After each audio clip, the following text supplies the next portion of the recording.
Hi hello ನಮಸ್ಕಾರ ಸ್ನೇಹಿತರೆ. ಕೊನೆಗೂ ಇಲ್ಲಿ ಕಣ್ಮಣಿಯ ಮದುವೆಯನ್ನು ಮಾಡಿಸಿ ಬಿಟ್ಲ ವಿದ್ಯಾ. ಏನಾಯಿತು, ಏನು ಕಥೆ, ಇದು ಎಲ್ಲವನ್ನ ಕೂಡ ತಿಳ್ಕೋಬೇಕು ಅಂದರೆ ಈಗಲೇ ನಮ್ಮ ಈ ಚಾನಲ್ನ ಸಬ್ಸ್ಕ್ರೈಬ್ ಮಾಡಿ, ಹಾಗೆ ಈ ಒಂದು ವಿಡಿಯೋವನ್ನು ಪೂರ್ತಿಯಾಗಿ ನೋಡೋದನ್ನು ಯಾವುದೇ ಕಾರಣಕ್ಕೂ ಕೂಡ ಮರಿಬೇಡಿ. ಇಲ್ಲಿ ವಿದ್ಯಾಗೆ ಕಣ್ಮಣಿ ಮತ್ತು ರಾಖಿಯ ಪ್ರೀತಿಯ ವಿಷಯ ಗೊತ್ತಾಗಿದೆ. ಇಲ್ಲಿ ರಾಖಿ ಬಿಟ್ಟು ಬೇರೆ ಯಾರನ್ನ ಕೂಡ ಮದುವೆ ಆಗೋದಿಲ್ಲ ಅಂತ ಹೇಳಿ ಕಣ್ಮಣಿ ಕೂಡ ಹೇಳ್ತಾಳೆ. ಈ ಕಡೆ ವಿದ್ಯಾಗೆ ಏನು ಮಾಡಬೇಕು ಗೊತ್ತಾಗ್ತಿಲ್ಲ. ಜೊತೆಗೆ ಇಲ್ಲಿ ಕಣ್ಮಣಿಯನ್ನು ಮದುವೆ ಆಗೋಕ್ಕೆ ಬಂದಿರತಕ್ಕಂಥ ಹುಡುಗನ ನಡವಳಿಕೆ ಸರಿ ಇಲ್ಲ ಅಂತ ಹೇಳಿ ವಿದ್ಯಾ ತಂದೆ ಚೆಲುವ ಅವರು ಹೇಳ್ತಾರೆ. ಆದರೆ ಅವರ ಮಾತನ್ನು ಯಾರು ಕೂಡ ನಂಬೋದಕ್ಕೆ ರೆಡಿ ಇಲ್ಲ. ಜೊತೆಗೆ ಚೆಲುವ ಅವರ ಮಾತು ನಿಜಾನೋ ಇಲ್ಲವೋ ಅಂತ ಹೇಳಿ ತಿಳ್ಕೋಬೇಕು ಅಂತ ಹೇಳಿ ವಿದ್ಯಾ ಕ್ವಾಟ್ಲಿಯನ್ನು ಆ ಒಂದು ಹೋಟೆಲ್ಗೆ ಕೂಡ ಕಳಿಸ್ಕೊಟ್ಟಿದ್ದಾಳೆ. ಅದೇ ಹೋಟೆಲ್ಗೆ ವಿನಂತಿ ಕೂಡ ಹೋಗಿದ್ದಾಳೆ.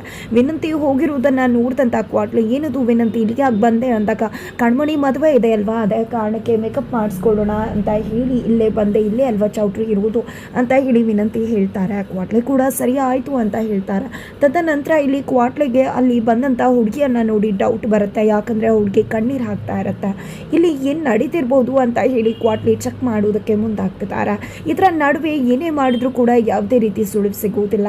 ಈ ಕಡೆ ವಿನಂತಿ ಏನು ಆ ಒಂದು ಕ್ಯಾಮ್ರಾ ಮುಂದೆ ಬ್ರೀಫ್ ಕೇಸನ್ನು ಇಟ್ಟು ಬಚಾವಾಗ್ತಾಳೆ. ಬೆಳಗ್ಗೆ ಆಗ್ತಿದ್ದಾಗೇ ಏನಾದರೂ ಸಿಗ್ಬಹುದು ಶೋ ಅಂತ ಹೇಳಿ ಆ ಇನ್ನೊಂದು ರೂಮಲ್ಲಿ ಇರ್ತಕ್ಕಂಥ ಆ ಹುಡುಗರು ವೆಯ್ಟ್ ಮಾಡ್ತಿದ್ದಾರೆ. ಇದರ ನಡುವೆ ಬೆಳಗ್ಗೆ ಆಗ್ತಿದ್ದ ಹಾಗೆಯೇ ಒಂದು ಆಟೋದಲ್ಲಿ ಒಬ್ಬ ವ್ಯಕ್ತಿ ಬರ್ತಾನೆ. ದುಡ್ಡು ಕೊಡು ಅಂತ ಹೇಳಿದ್ರೆ ಕೊಡುವುದಿಲ್ಲ. ಇದನ್ನು ನೋಡಿದಂಥ ಆಟೋ ಡ್ರೈವರ್ ಅವ್ರ ಬಗ್ಗೆ ಮಾತನಾಡ್ತಾರೆ. ಅವರ ಮಾತುಗಳನ್ನು ಕೇಳಿದಂತಹ ಕ್ವಾಟ್ಲಿಗೆ ಡೌಟ್ ಬರುತ್ತೆ. ಹಾಗಾಗಿ ಕ್ವಾಟ್ಲಿ ಹೋಗಿದೆ, ಯಾಕೆ ಅವರನ್ನು ಕೆಟ್ಟವರು ಅಂತ ಹೇಳಿ ಕೇಳಿದಾಗ, ಅಯ್ಯೋ ನಿನಗೆ ಅಕ್ಕಪ್ಪ ಬಿಡು ಅಂತ ಹೇಳಿ ಹೇಳ್ತಾರೆ ಡ್ರೈವರ್. ಆದರೆ 10,000 ರೂಪಾಯಿನ ಕ್ವಾಟ್ಲೆ ಕೊಟ್ಟಾಗ ಆ ವ್ಯಕ್ತಿ ನಿಜವನ್ನು ಹೇಳೋದಕ್ಕೆ ಮುಂದಾಗ್ತಾರೆ. ಇಲ್ಲಿ ತುಂಬ ಹೆಣ್ಮಕ್ಳು ಬರ್ತವೆ, ಹೋಗಬೇಕಾದ್ರೆ ಖುಷಿಯಾಗೇ ಇರ್ತಾರೆ, ಬರಬೇಕಾದ್ರೆ ಹಾಗೆ ಸಪ್ಪೆಪೊರೆ ಮಾಡ್ಕೊಂಡು ಬರ್ತಾರೆ. 15 ದಿನ ಆದಮೇಲೆ ತುಂಬ ಬೇಜಾರು ಮಾಡ್ಕೊಂಡು ಬಂದು ಕಣ್ಣೀರು ಹಾಕ್ಕೊಂಡು ಹೋಗ್ತಾರೆ. ಖಂಡಿತ ಇಲ್ಲೇನೋ ನಡೀತಿದೆ. ಅದೇ ಕಾರಣಕ್ಕೆ ಹೆಣ್ಮಕ್ಳು ಬೇಜಾರು ಮಾಡಿಕೊಂಡು ಹತ್ಕೊಂಡು ಹೋಗೋದು. ತುಂಬ ಜನ ಏನೇನೋ ನಡೆಯುತ್ತೆ ಅಂತ ಮಾತಾಡ್ತಾರೆ. ಆ ಹೆಣ್ಮಕ್ಳು ಹೋಗೋದನ್ನೆಲ್ಲ ನೋಡಿದ್ರೆ ಖಂಡಿತವಾಗ್ಲೂ ಏನೋ ನಡೆಯುತ್ತೆ ಅಂತಾನೆ ಅನ್ನಿಸ್ತದೆ ಅಂತ ಹೇಳಿ ಆಟೋ ಡ್ರೈವರ್ ಹೇಳಿದಾಗ, ಹಾಗಾದರೆ ಪೊಲೀಸ್ ಸ್ಟೇಷನ್ಗೆ ಯಾಕೆ ಕಂಪ್ಲೇಂಟ್ ಕೊಡ್ತಿಲ್ಲ ಅವರು ಅಂತ ಕ್ವಾಟ್ಲೆ ಕೇಳ್ತಾರೆ. ಹೇಗಪ್ಪ ಕೊಡ್ತಾರೆ, ಮರ್ಯಾದಸ್ಥರ ಮನೆ ಹೆಣ್ಮಕ್ಳಾಗಿರ್ತಾರೆ, ಹಾಗಾಗಿ ಅದನ್ನು ಇಟ್ಕೊಂಡು ಹೆದರಿಸ್ತಾರಲ್ವಾ, ಹಾಗಾಗಿ ಅವರು ಕಂಪ್ಲೇಂಟ್ ಕೊಡೋಕೆ ಹೋಗೋದಿಲ್ಲ ಅಂತ ಹೇಳಿ ಆಟೋ ಡ್ರೈವರ್ ಹೇಳ್ತಾರೆ. ಇದನ್ನು ಕೇಳಿಸ್ಕೊಂಡಂತ ಕ್ವಾಟ್ಲೆಗೆ ಅನ್ಸುತ್ತೆ, ಖಂಡಿತವಾಗ್ಲೂ ಕೂಡ ವಿದ್ಯಾ ಅದಕ್ಕೆ ಅಪ್ಪ ಚೆಲುವ ಅವರು ಹೇಳಿದಾಗೆ ಖಂಡಿತ ಈ ವ್ಯಕ್ತಿ ಸರಿ ಇಲ್ಲ, ಇಲ್ಲೇನೋ ನಡೀತದ ಅಂತ ಹೇಳಿ ಅಂದ್ಕೊಂಡಿದ್ದೆ. ವಿದ್ಯಾಗೆ ಕೌಂಟ್ ಮಾಡಬೇಕು ಅಂತ ಮುಂದಾಗ್ತಾರೆ. ಇತ್ತ ಕಡೆ ಮನೆಯಲ್ಲಿರ್ತಕ್ಕಂಥ ವಿದ್ಯಾಗೆ ಪತ್ರಿಕೆ ಕೊಡಬೇಕು ಅಂತ ಭದ್ರ ಅವರು ಪೆನ್ನನ್ನು ಕೊಡು ಅಂತ ಹೇಳಿ ಕೇಳ್ಕೊತಾರೆ. ಪೆನ್ ಇದೆಯಾ ಅಂತ ಕೇಳ್ತಾರೆ. ಪೆನ್ ಇಲ್ಲದೆ ಇರುತ್ತಾ ಕಾಲೇಜ್ ಹೋಗೋಳ ಹತ್ರ ಅಂತ ಹೇಳಿ ಪೆನ್ ಕೊಡ್ತಾರೆ ವಿದ್ಯಾ. ನಂತರ ಅಲ್ಲಿ ಪ್ರೀತಿಯಿಂದ ಅಂತ ಹೇಳಿ ವಿದ್ಯಾ ಹೆಸರನ್ನು ಬರೆದು ಇನ್ವಿಟೇಷನ್ ಕಾರ್ಡನ್ನು ಕೊಡಬೇಕು ಅಂತ ಹೇಳಿ ಭದ್ರ ಯೋಚನೆ ಮಾಡ್ತಿದ್ದಾರೆ. ಬಟ್ ಹೇಗೆ ಬರೀಲಿ ಏನು ಮಾಡಲಿ ಅಂತ ಯೋಚನೆ ಮಾಡಬೇಕಿದ್ರೆ ನಿಮಗೆ ಪಾಪ ಮನಸ್ಸಲ್ಲಿ ಇರ್ತಕ್ಕಂಥ ಪ್ರೀತಿ ಹೆಸರು ಯಾವುದು ಅಂತ ಇನ್ನೂ ನೆನ್ಪು ಬರುವುದಕ್ಕೆ ತುಂಬ ಸಮಯ ತಗೊಳುತ್ತೆ ಅನಿಸುತ್ತೆ. ಅಲ್ಲಿ ತನಕ ನೀವೇ ಪೆನ್ ಇಟ್ಕೊಳ್ಳಿ, ಯಾವಾಗ ನೆನ್ಪು ಬರುತ್ತೋ ಆಗ ಆ ಹೆಸರನ್ನು ಬರೀರಿ ಅಂತ ಹೇಳಿ ವಿದ್ಯಾ ಹೊರಟಾಗ, ನಿನಗೆ ಪೆನ್ ಬೇಡವಾ ಅಂತ ಕೇಳ್ತಾರೆ. ಪೆನ್ ಬೇಕಾಗಿಲ್ಲ, ನನ್ನ ಹತ್ರ ಇನ್ನೊಂದು ಪೆನ್ ಇದೆ, ಅದನ್ನು ನೀವೇ ಇಟ್ಕೊಳ್ಳಿ ಅಂತ ಹೇಳಿ ವಿದ್ಯಾ ಹೊರಟ್ಬಿಡ್ತಾಳೆ. ಈ ಕಡೆ ಭದ್ರಾಗೆ ತುಂಬ ಸಿಟ್ಟು ಬರುತ್ತೆ. ಯಾಕಂದರೆ ವಿದ್ಯಾ ಗೊತ್ತು ತನ್ನ ಹೆಸರು ಬರಿಬೇಕು ಅಂತಾನೆ ಅಲ್ಲಿ ಕಾಯ್ತಾ ಇದ್ರು ಬೈರೇಗೌಡರು ಅಂತ. ಬಟ್ ಆದರೂ ಕೂಡ ಗೊತ್ತಿಲ್ಲದಾಗೆ ಹೋದ್ಲಲ್ಲ ಅಂತ ತುಂಬ ಸೆಟ್ ಮಾಡ್ಕೋತಾರೆ.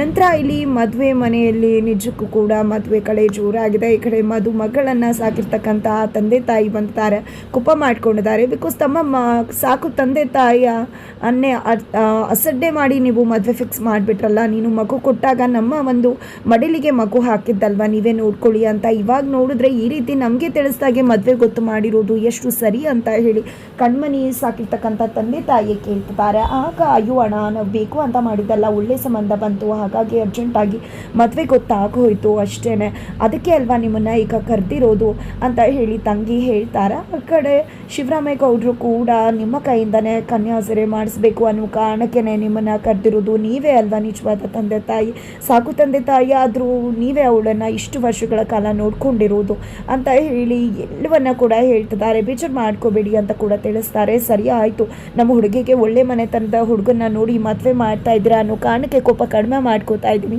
ಅಂತ ಹೇಳಿ ಅವರು ಕೂಡ ಹೇಳ್ತಾರೆ. ನಂತರ ಇನ್ನೇನು ಪೂಜೆ ಮಾಡಿಬಿಟ್ಟು ಮದುವೆ ಮಂಟಪಕ್ಕೆ ಹೋಗೋಣ ಎಲ್ಲರೂ ಕೂಡ ಅಂತ ಹೇಳ್ತಾರೆ. ಈ ಕಡೆ ಕಣ್ಮಣಿಗೆ ಮದುವೆನೇ ಇಷ್ಟ ಅಲ್ಲ, ಮದುವೆ ಮನೆಯಿಂದ ಓಡಿ ಹೋಗಬೇಕು ಅನ್ನೋ ಪ್ಲ್ಯಾನನ್ನು ಹಾಕ್ಕೊಂಡಿದ್ದಾಳೆ. ಇತ್ತ ಕಡೆ ಶ್ರೀರಾಮೇಗೌಡರೇ ಹೋಗಿ ಪೂಜೆ ಎಲ್ಲವನ್ನ ಕೂಡ ಮಾಡ್ತಾರೆ. ಎಲ್ಲವನ್ನ ಕೂಡ ಮಾಡಿದ್ದೆ ಈ ಕಡೆ ಕಣ್ಮಣಿ ಎಲ್ಲರ ಆಶೀರ್ವಾದವನ್ನು ಕೂಡ ತಗೋತಾರೆ. ನಂತರ ಅಣ್ಣ ನೀನು ಇಷ್ಟಪಟ್ಟ ಹುಡುಗನ ಮದುವೆ ಆಗ್ತಾ ಇದೆಯಾ, ಒಳ್ಳೇದಾಗಲಿ ಅಂತ ಕೂಡ ಹೇಳ್ತಾರೆ. ನಂತರ ಸರಿ ಆಯಿತು ಅಂತ ಹೇಳಿ ಎಲ್ಲರೂ ಹೊರಗಡೆ ಹೊರಟು ಬರ್ತಾರೆ ಕಾರಲ್ಲಿ ಹೋಗೋಣ ಅಂತ. ಬಟ್ ರಾಖಿ ಆಲ್ರೆಡಿ ಒಂದು ಸೀಟನ್ನು ಬಿಟ್ಟು ಇಡು ಎಲ್ಲ ಕಡೆ ಬ್ಯಾಗನ್ನು ಇಟ್ಬಿಟ್ಟಿದ್ದಾರೆ. ಇದನ್ನು ನೋಡಿದಂಥ ಈಶ್ವರಿಯವರು ಏನೋ ಇದು ರಾಖಿ ಎಲ್ಲ ಕಡೆ ಬ್ಯಾಗನ್ನು ಇಟ್ಟಿದ್ಯಲ್ಲ, ಒಂದೇ ಒಂದು ಸೀಟ್ ಖಾಲಿ ಇದೆ, ಏನು ಅಂದ್ಕೊಂಡಿದ್ಯಾ ನೀನು, ಒಂದು ಕಡೆ ಇಡಬೇಕಲ್ವಾ ನೀನು ಅಂತ ಬೈಯೋಕ್ಕೆ ಶುರು ಮಾಡ್ತಾರೆ. ಅದನ್ನು ಬ್ಯಾಗ್ ಕೊಟ್ಟರು, ಹಾಗಾಗಿ ಇಟ್ಬಿಟ್ಟೆ ಅಂತ ಹೇಳ್ತಾರೆ. ಸರಿ ಆಯಿತು, ಆ ಬ್ಯಾಗನ್ನು ತೆಗೆದು ಬೇರೆ ಕಾರಲ್ಲಿ ಇಡು ಅಂತ ಶಿವರಾಮೇಗೌಡರು ಹೇಳ್ತಾರೆ. ಈ ಕಡೆ ಏನಪ್ಪ ಇದು, ಈ ರೀತಿ ಆದರೆ ನಾನು ಮತ್ತೆ ರಾಖಿ ತಪ್ಪಿಸ್ಕೊಳ್ಳೋದು ಹೇಗೆ ಅಂತ ಹೇಳಿ ಕಣ್ಮಣಿ ಯೋಚನೆ ಮಾಡ್ತಿದ್ದಾಳೆ. ಅದೇ ರೀತಿ ರಾಖಿ ಯೋಚನೆ ಕೂಡ ಅದೇ ಆಗಿಬಿಟ್ಟಿದೆ. ಇತ್ತ ಕಡೆ ವಿದ್ಯಾಗೆ ಕಾಲ್ ಮಾಡ್ತಾರೆ. ಕ್ವಾಟ್ಲೆ ಕಾಲ್ ಮಾಡಿದೆ, ಅದಕ್ಕೆ ನೀವು ಹೇಳಿದಾಗೆ ನಿಜಕ್ಕೂ ಕೂಡ ನಿಮ್ಮಪ್ಪ ಹೇಳಿದಾಗೆ ಆಗಿದೆ, ಈ ವ್ಯಕ್ತಿ ಸರಿ ಇಲ್ಲ, ಇಲ್ಲಿ ಬೇರೆ ಕೆಲಸನೇ ನಡೀತದೆ ಅಂದಾಗ ಹೌದಾ, ಮೊದಲು ಎಲ್ಲವನ್ನ ಕೂಡ ರೆಡ್ ಹ್ಯಾಂಡಾಗಿ ಹಿಡ್ದಾಕಬೇಕು ಅಂತ ವಿದ್ಯಾ ಹೇಳ್ತಾರೆ. ನಾವು ನಮ್ಮ ಹುಡುಗಿನ ಕಾಪಾಡ್ಕೋಬೇಕು ಅಂದಾಗ ಇಲ್ಲಿ ನಮ್ಮ ಹುಡುಗಿ ಅಂಥದ್ದಾಗೆ ನೆನಪಾಯಿತು, ವಿನಂತಿ ಕೂಡ ಬಂದಿದ್ದಾಳೆ ಅಂತ ಹೇಳಿ ಕ್ವಾಟ್ಲೆ ಹೇಳಿದಾಗ ಹೌದಾ, ಮೊದಲು ಹೋಗಿ ಅವಳನ್ನು ಕಾಪಾಡು ಅಂತ ತಿಳಿಸ್ತಾರೆ. ಹಾಗಾಗಿ ಕ್ವಾಟ್ಲೆ ಹೋಗ್ತಾರೆ. ಹೋಗಿದ್ದೆ ವಿನಂತಿಯನ್ನು ಎಚ್ಚರ ಮಾಡ್ತಾರೆ. ಇನ್ನೂ ಕೂಡ ಮಲ್ಕೊಂಡಿರ್ತಾರೆ. ಏನಿದು, ಯಾಕೆ ಬಂದೆ, ಡಿಸ್ಟರ್ಬ್ ಮಾಡ್ತಿದ್ಯಾ ಅಂದಾಗ ಎಲ್ಲವನ್ನ ಕೂಡ ಹೇಳ್ತಾರೆ. ಆಗ ವಿನಂತಿಗೆ ಶಾಕ್ ಆಗುತ್ತೆ. ವಿದ್ಯಾ ಅದಕ್ಕೆ ಕಳಿಸಿದ್ದು ನಿನ್ನನ್ನು ಕಾಪಾಡಬೇಕು ಅಂತ ಅಂದಾಗ ಹೌದಾ, ಅವಳ ಹೆಸರು ತಗೋಬೇಕು ಅಂತ ಇದೆಲ್ಲ ಮಾಡ್ತಿದ್ದಾಳಲ್ವ ಅಂದಾಗ ಇಷ್ಟು ಚೀಪಾಗಿ ಯಾಕೆ ಮಾತಾಡ್ತಾ ಇದೆಯಾ, ಅದಕ್ಕೆ ಅಂತ ಉದ್ದೇಶನೇ ಇಲ್ಲ, ಅವ್ರಿಗೆ ನಮ್ಮ ಮನೆ ಮಕ್ಕಳು ಕಾಪಾಡಬೇಕು ಅನ್ನೋದು ಅಷ್ಟೇ ಉದ್ದೇಶ ಇರೋದು ಅಂತ ಕ್ವಾಟ್ಲೆ ಹೇಳ್ತಾರೆ. ಆದರೆ ನಿನ್ನೆ ಕೂಡ ಇದೇ ರೀತಿ ಬಂದು ನಾನು ಬ್ರೀಫ್ ಕೇಸ್ ಇಟ್ಟಿದ್ದೆ, ಆ ಜಾಗದಿಂದ ತೆಗೆಸಿದ್ರು, ಅದರ ಅರ್ಥ ಅಲ್ಲೇ ಇರಬಹುದು ಅನಿಸುತ್ತೆ ಕ್ಯಾಮ್ರಾ ಅಂತ ವಿನಂತಿ ಹಿಡಿದೆ. ಈ ಕಡೆ ಪ್ಲ್ಯಾನ್ ಮಾಡ್ತಾರೆ ಕ್ವಾಟ್ಲೆ ಮತ್ತು ವಿನಂತಿ ಇಬ್ಬರು ಕೂಡ ಸೇರಿಕೊಂಡು ಅವರನ್ನು ಲಾಕ್ ಮಾಡೋದಕ್ಕೆ. ಅತ್ತ ಕಡೆ ಆಲ್ರೆಡಿ ರೆಡಿ ಆಗಿದ್ದಾರೆ ಇಲ್ಲಿ ಕ್ಯಾಮ್ರಾದಲ್ಲಿ ನೋಡೋದಕ್ಕೆ ಹುಡುಗರು ಕೂಡ. ಇತ್ತ ಕಡೆ ವಿನಂತಿ ಮತ್ತು ಕ್ವಾಟ್ಲೆ ಇಬ್ಬರು ಕೂಡ ಸೂಪರ್ಬಾಗಿ ಪ್ಲ್ಯಾನ್ ಮಾಡೋದ್ರ ಮುಖಾಂತರ ರೆಡ್ ಹ್ಯಾಂಡಾಗಿ ಮದುಮಗನನ್ನು ಹಿಡಿಯೋ ಪ್ಲ್ಯಾನ್ಗೆ ಸಿದ್ಧವಾಗಿದ್ದಾರೆ.